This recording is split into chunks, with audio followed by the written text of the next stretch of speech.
He's standing in the rain with a legal document in his hand, mud on his boots, the hog barn dark behind him. The paper is a notice of default. 3 missed payments, a 90-day cure window, and a full acceleration clause that makes the entire $480,000 balance callable the moment that window closes. The farm his great-grandfather built is 90 days from an auction block. And the thing is, he didn't grow up here planning to save it. He left. He built a life somewhere else. He came back because nobody else was going to. Can one man with 6 heritage hogs and a back 40 actually outrun a bank? To understand why he was standing there in that rain, you have to go back about a year. Ray Merritt was 61 years old and had never once in his life asked anybody for help he didn't think he could pay back. 4 generations of his family had worked that same 200 acres in western Tennessee, and every one of them had found a way through. Dry years, wet years, markets that dropped out from under you without warning. The Merritts stayed. That was the thing about them. They stayed. The operation Ray ran was the same basic model his father had run. Commodity hogs sold to a regional packer. You grow them to weight, you load them on a truck, and you take whatever the market is paying that week. For a long time, that model worked well enough. Not rich, but workable. Enough to service the debt, keep the equipment running, put something back. Then it stopped working. Feed costs climbed through 2022 and didn't come back down the way Ray thought they would. Commodity pork prices softened, hovering around 90 cents a pound live weight, sometimes less. The math that had been tight for years got impossible. Ray's note on the land in the barn was $480,000, and the payments on that note required margins that the commodity market wasn't producing anymore. He cut back where he could. The main barn went half empty because filling it meant buying feeder pigs he couldn't afford to feed to a profitable weight. The back 40, a parcel along the south edge of the property that his father had used for rotational grazing, went fallow. He let the fence line go.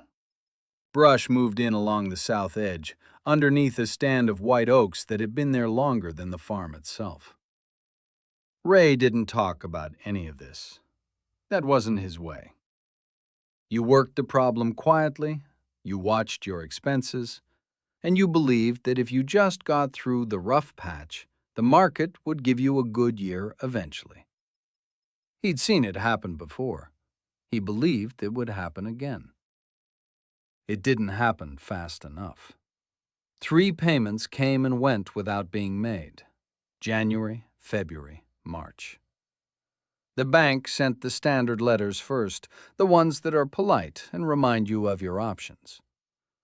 Then, in April, a certified letter arrived with a return address from the bank's legal department. Ray signed for it himself, stood at the mailbox, read it once, folded it in thirds, and put it in the kitchen drawer under the phone book.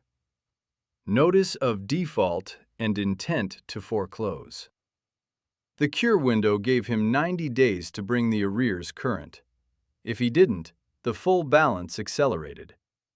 The land, the barn, the equipment, all of it collateral, all of it on the table. Ray told himself he just needed one good run.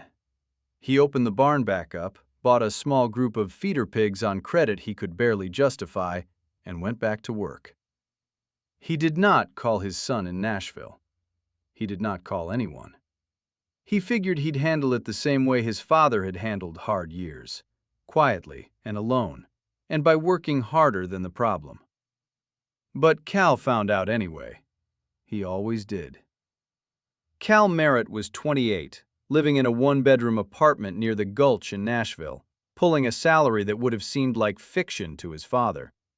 Supply chain analyst for a regional food distributor. He tracked where product moved, when it moved, what it cost to get it from a processor to a restaurant kitchen.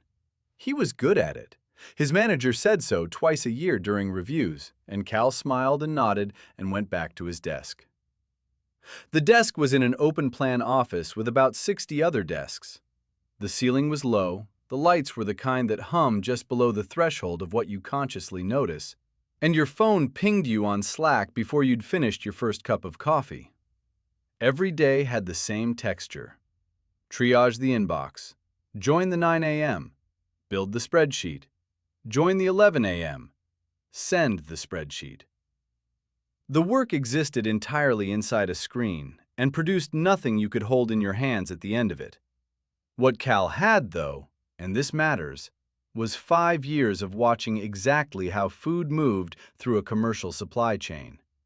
He knew which distributors were getting squeezed. He knew what restaurants were willing to pay for product that came with a story attached because he'd seen the purchase orders. Heritage this, pasture-raised that, named farm sourcing. He'd watched those line items grow year over year while the commodity stuff stagnated. He understood the gap between what a hog was worth at the packer and what that same animal was worth to a chef who could put a farm name on a menu. He understood it the way you understand something when you've been staring at the data for 5 years and no one around you seems to find it interesting. His aunt called him on a Wednesday evening in late April. Not Ray. Ray would have gone under before he picked up the phone. It was his aunt who said, simply, that the bank had sent a legal letter, that his father had not told anyone except her by accident, and that she thought Cal ought to know. Cal thanked her and hung up. He sat with it for about 20 minutes. Then he opened his laptop. He didn't look up flights home. He pulled up Heritage pork pricing. Direct-to-consumer, whole animal, hanging weight. He found what those numbers looked like against commodity live weight prices.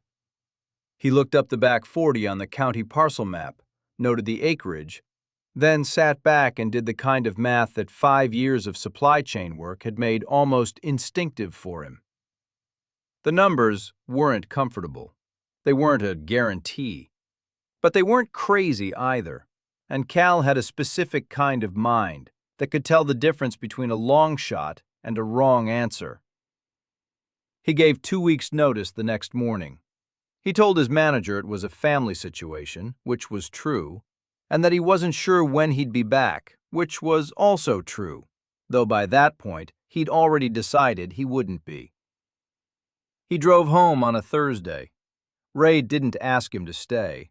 Ray didn't say much when Cal pulled up, nodded at the truck, went back inside. Cal took his bag to his old room, slept 8 hours, and at first light walked the back 40 by himself. It was worse than he remembered. The fence line along the east side had 3 sections down, wire rusted through at the staples, posts leaning like they'd given up arguing about it. Brush had pushed in 10, maybe 15 feet from the south edge, and the ground underneath was soft and root-broken and covered in a thick mat of last year's leaves. Nobody had run animals through here in at least 2 seasons. You could tell by the way the grass had gone rank and tall in the open sections. No hooves working it, no rooting disturbing it, just time doing what time does to neglected ground. But the white oaks along the south edge were still there. 30, maybe 40 of them, old-growth timber that nobody had ever cleared because the slope was too steep and the ground too soft to justify it. In October, those trees would drop acorns by the bushel. Cal stood under the canopy for a while, looking up through the bare branches into the gray early morning sky. And he thought about Spanish jamón ibérico, the Iberian pigs finished on acorns, the fat that melts at a lower temperature than grain-fed pork, the flavor that doesn't come from a feedlot or a formula, but from what the animal ate and where it walked. A 2021 study in the meat science literature found acorn-finished heritage pork scored 25% higher in taste panels for umami and nuttiness compared to grain-fed. Cal knew that number. He also knew that the chefs who knew that number would pay to have it on their menu. He walked the 40 for 2 hours. When he came back to the house, he sat at the kitchen table with a legal pad and started writing. The plan was Berkshire and Tamworth crosses. Berkshire's for the marbling, that black-coated, white-pointed breed with the intramuscular fat that commodity genetics had been selected against for 40 years because processors wanted lean. Tamworth's for the frame and the hardiness, the long bacon sides, the deep, rusty red coat that handles weather, the strong feet built for ranging ground rather than concrete. Cross the two, and you get an animal that can live outside, finish on pasture and acorn, and produce pork with a flavor profile that a commodity pig raised on concrete in a confinement barn simply cannot replicate. The slowness is the point. 8 to 10 months to market weight against 5 or 6 for an industrial hog. That extra time is exactly what builds the fat structure that makes the meat worth eating. Cal wrote the math in 2 columns.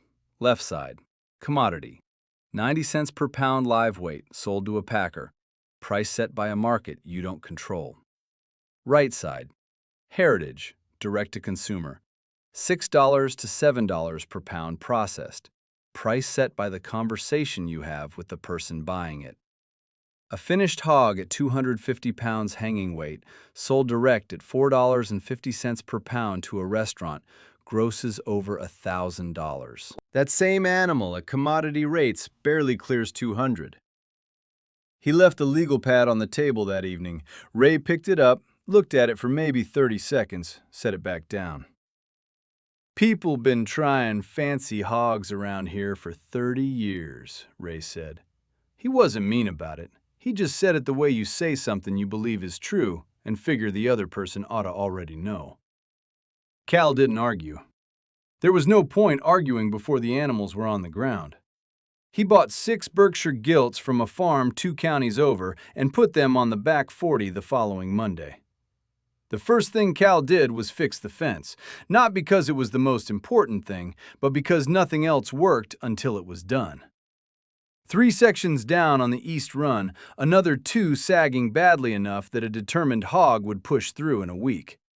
He pulled the old wire, drove new posts where the ground had heaved them out, stretched and stapled fresh woven wire in the cold of early May. It took 4 days working alone before Ray walked out one afternoon, picked up the post driver without a word, and started setting the next section. He didn't offer an explanation, and Cal didn't ask for one. They finished the east run before dark. The A-frame huts went up next. Cal built 6 of them from salvaged lumber he bought off a farm 2 townships over that was selling out.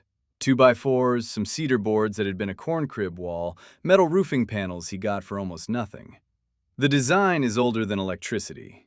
You frame a triangle, sheathe the sides, leave no floor so the pigs stay in contact with the earth, and root and root and root until they've worked a layer of soil that wicks moisture and stays surprisingly warm.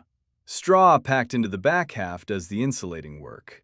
Each hut went up in an afternoon, oriented with the opening facing southeast, away from the northwest wind that comes across the ridge in May and doesn't apologize about it. The rotational paddock layout took most of the second week.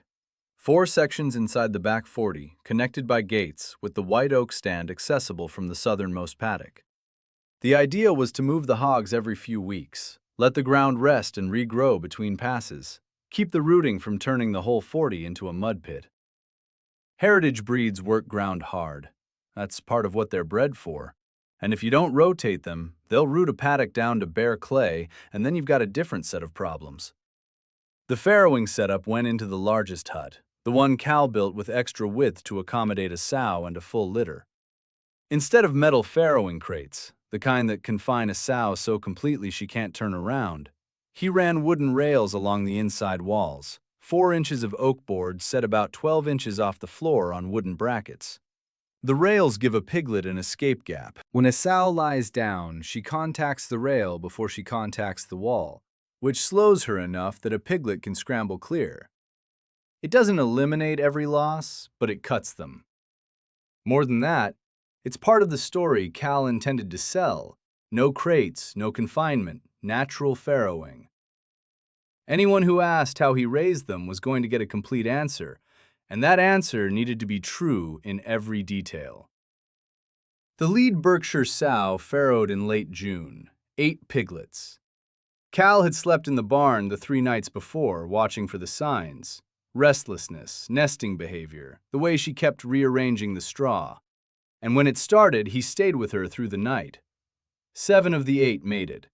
The one they lost was small from the start, the runt, and there wasn't much to be done. The other 7 were strong and loud and nursed well, and by morning Cal was sitting on an overturned bucket outside the hut with his coffee, watching them move around their mother in the early light, and feeling something he hadn't felt behind a desk in 5 years. By late July, the first group was hitting their rotation under the oaks. The acorns wouldn't fall until October, but the ground under those trees was already different. Shaded, rooted, full of grubs and insects and the mineral-rich soil that builds under old timber. The Hogs understood it before Cal could explain it to anyone. They pressed toward the south paddock gate every morning like they knew what was waiting for them down there. The Hogs were growing. The clock on the loan wasn't slowing down. The Franklin Farmers Market ran on Saturdays, 40 miles south of the farm, in a parking lot behind a brick building that had been something else before it was this. Cal loaded 2 finished hogs into a rented cooler trailer the Friday before his first Saturday, drove down in the dark, and set up a folding table with a hand-lettered sign he'd made from a piece of cedar board and a paint marker. Merritt Farm, Heritage Berkshire Pork, Western Tennessee. He sold chops, shoulder cuts, a few pounds of ground. Not a lot. Enough to cover the gas and put a small amount back.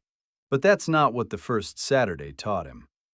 What it taught him was what people actually asked about. Nobody walked up and said, "How much per pound?" and left it there. They asked where the farm was. They asked what the hogs ate. They asked whether the pigs had outdoor access, whether he used antibiotics, whether the sows farrowed in crates.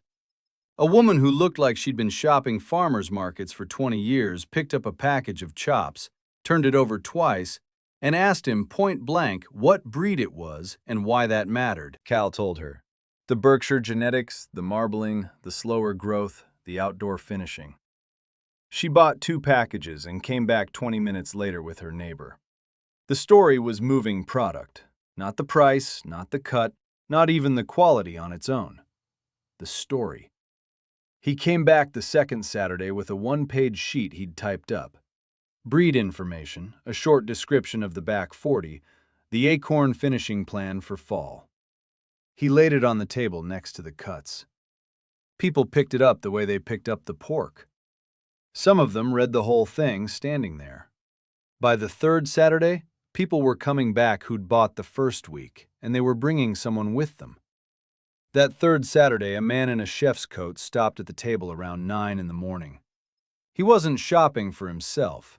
He was walking the market the way a professional walks it, methodical, looking at everything once before deciding what deserved a second look. He came back to Cal's table after a full loop and asked about whole hog supply. He was sourcing for a restaurant group in Brentwood, he said. They did whole animal dinners, seasonal menus. They wanted a named farm. They wanted a breed they could put on the menu and explain to a customer. Cal gave him the 1-pager and his phone number. But while that conversation was happening, Ray was signing for another certified letter back at the farm, the bank's second notice. The cure window that had started in April was now down to 60 days. Ray set the letter on the kitchen counter and didn't tell Cal when he got home that evening. Cal found out Monday morning, the way he'd found out about the first one, not from Ray. He saw the envelope on the counter, recognized the return address. He read it standing up. He sat down after. The farmer's market money was real. The chef's interest was real. But he did the arithmetic that afternoon, with the same legal pad he'd used in March, and the numbers came back honest and uncomfortable. 3 Saturdays at the market had moved maybe $1,400 in product. The restaurant conversation was a maybe, not a contract. 60 days and $480,000 were not a problem that a folding table and a hand-lettered sign were going to solve alone. He needed volume.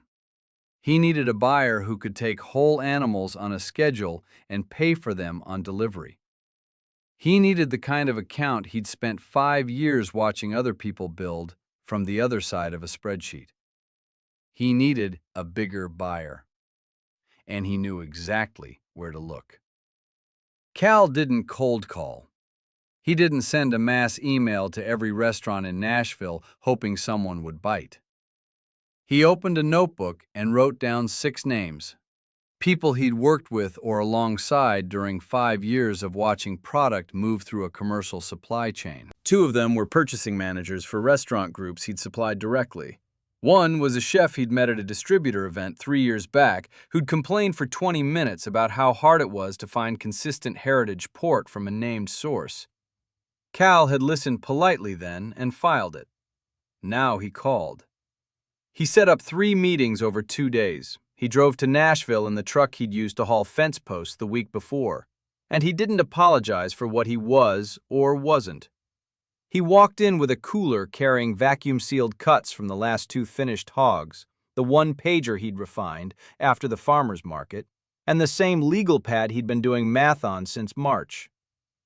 The pitch wasn't complicated because the product wasn't complicated. Berkshire Tamworth Cross, pasture-raised on a back 40 in western Tennessee. Acorn finished starting in October, which meant a flavor profile they couldn't source from any regional distributor. Whole hog pricing at $4.50 per pound hanging weight, with the farm name available for menu use and full traceability back to the specific animals. He could tell them the sow's name if they wanted it. 2 of the 3 meetings went nowhere fast. One group had already locked in a heritage supplier out of Kentucky and wasn't looking to switch. Another was interested, but wanted volumes Cal couldn't honestly promise yet. He thanked both of them and left. The 3rd meeting ran long. It was a group that operated 4 restaurants in the Nashville area, all of them running seasonal menus built around sourcing stories their customers actually cared about. The purchasing director, a woman named Denise who'd been doing this job for 11 years, tasted the shoulder cut he'd brought cold and said nothing for a moment. Then she asked how many animals he could guarantee per month, right now, with current inventory. Cal said 4 whole hogs. He said it without qualifying it or padding it. She asked about processing. Cal told her about the USDA-inspected facility 40 miles from the farm. Small operation, family-run. The kind of plant that handles one farm's animals at a time and doesn't rush the process. He'd already worked out a scheduling arrangement with a neighboring farm to share haul costs on processing days, which kept his per-animal cost low enough that the $4.50 hanging weight price worked for both of them. Denise looked at the 1-pager for a while. She asked if the acorn finishing was documented or just a description. Cal told her he could photograph the rotation schedule, the paddock access, the oak stand itself. Whatever they needed for the menu claimed to be defensible. She said that was exactly the right answer. The purchase order she sent 3 days later was for 4 whole hogs a month, renewable on 60-day terms, with a note at the bottom saying the group would revisit volume at the 90-day mark if quality was consistent. No fanfare, just a number, a price, and a delivery schedule. Cal printed it at the library in town because the farm didn't have a working printer, drove home, and set it on the kitchen table in front of Ray without saying anything. Ray read it slowly. He read it the way he read everything important, once through fast, then back to the beginning, moving his lips slightly on the numbers. He got to the bottom, looked at the per-animal price, looked at the monthly total. He set the page down flat on the table with both hands, the way you set something down when you want it to stay exactly where it is. He didn't say congratulations. He didn't say he'd been wrong. He just sat there with his hands on the table and the purchase order between them, and the kitchen was very quiet, and that was enough. The money started moving. Not fast, but in the right direction. The contract held for 3 months before the first real thing went wrong. It was a cold snap in late October, the kind that comes down from the north without much warning and drops 20 degrees in a night. Cal had been rotating the hogs through the south paddock for the acorn finish, and he'd been watching the forecast, but he'd miscalculated how fast the temperature would fall against how much straw he'd packed into the huts. Not by much. A few inches of bedding, maybe a little more time. Enough that when he checked the southernmost hut at first light, one of the farrowing sows had lost 4 of her piglets overnight. They were small, the 4 of them, and they'd pushed to the edges of the hut where the cold came through, and they hadn't come back. Cal pulled them out himself. He set them outside the fence line and stood there for a while without moving. Then he went and checked the other huts. He didn't tell Ray what happened. He restocked the straw that morning, doubled it in every hut, and drove to the feed store for extra bales. It cost him a morning's work and about $200 he hadn't planned to spend. And it was his fault, and he knew it, and he didn't need to say that out loud to anyone. That evening, Ray came out to the back 40. He hadn't been out in a week. He walked the huts slowly, bending to check the straw depth in each one, running a hand along the roof angle to check the seal at the peak. He didn't ask Cal about the morning. He didn't mention the 4 piglets. He just walked the huts, checked the bedding, and went back to the house. The next morning, Cal woke up at 5 and came outside to find Ray already in the south paddock, working a fresh bale of straw into the largest hut with a pitchfork. He'd been out there long enough that there was frost on his jacket collar. He didn't offer an explanation. He just started checking the huts every morning before Cal was up, and he kept doing it after that. They ate lunch on the tailgate one afternoon in November, sandwiches Ray had made without mentioning he was going to. The sun was low, and the hogs were working through the last of the acorns in the far corner of the south paddock, rooting through the leaf mat with a patience that seemed almost deliberate. Ray watched them for a while. "My daddy kept Durocs," he said finally, before he switched to whatever the extension agent told him to switch to. He shook his head once, slowly. Said the Duroc was the best-tasting hog God ever put on the earth, and he was wrong to give them up. He ate the rest of his sandwich without adding anything to that. It was the first time they'd talked like that in years. Then, in December, the restaurant group called. They wanted to add 2 more hogs per month to the order, and the purchasing director asked, casually, what the farm name would be for the spring menu rollout. Cal told her without hesitating. Merritt Back 40, he told Ray that evening at the kitchen table. Ray looked at him across the room for a moment, then pushed back his chair and walked to the back door. He stood there with his hand on the frame, looking out at nothing in particular. Then he went inside, and the screen door closed behind him, and that was that. By spring, the operation looked different than it had 6 months before. The cure window closed on a Thursday. Cal knew the date. He'd had it circled on the calendar inside the cabinet door since April, and when it passed without the arrears being paid, he understood what came next. The bank didn't need to send another letter to explain it. The acceleration clause was written plainly enough. Once the window expired without a cure, the entire balance became due. All $480,000, not the arrears, the whole note.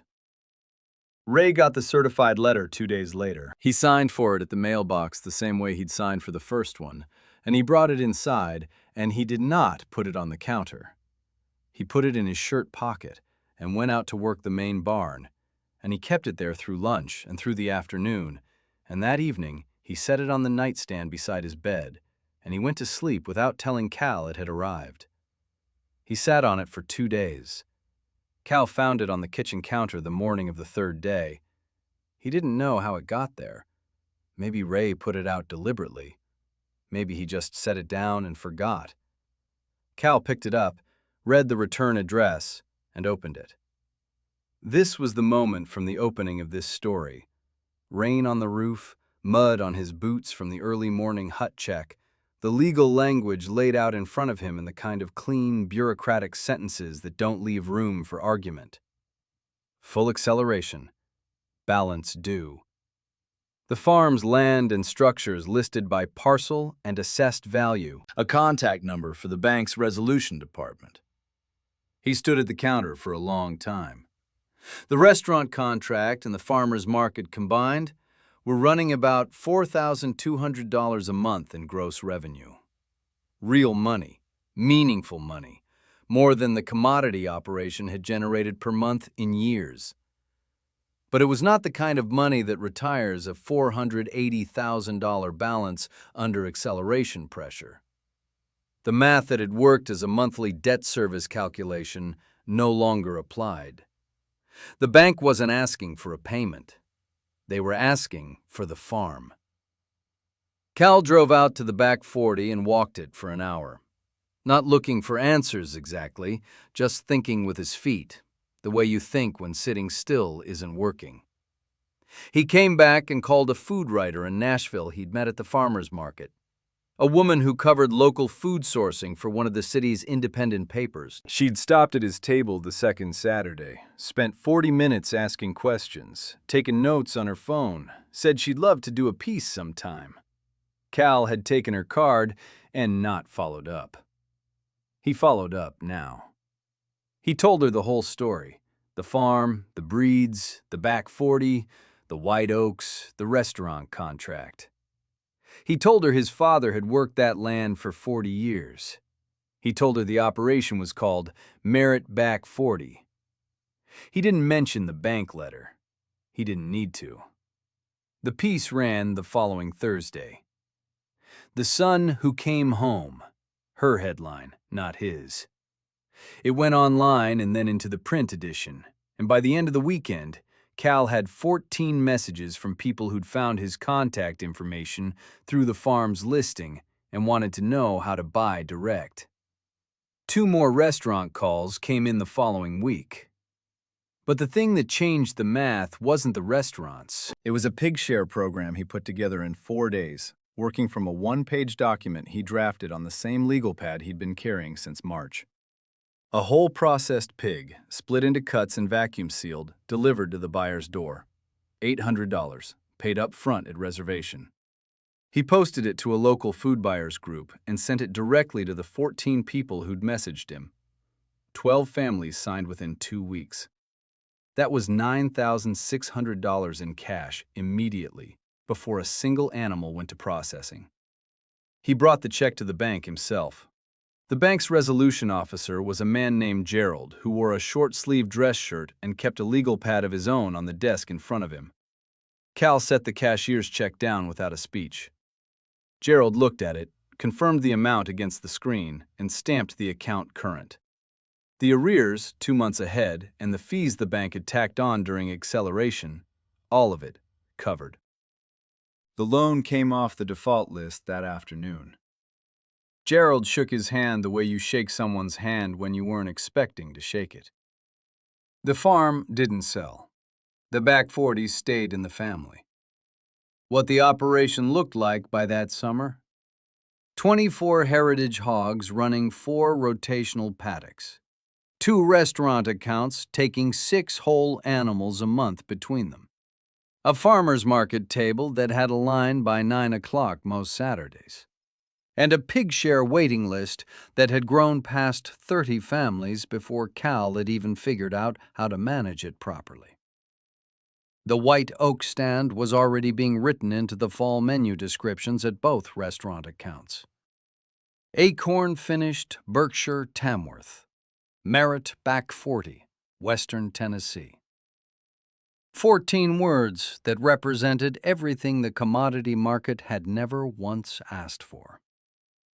The commodity number was 90 cents a pound, live weight, no story, no name, no relationship. The direct market number was $6 to $7 a pound, processed, to customers who knew the breed and in some cases had stood on the farm.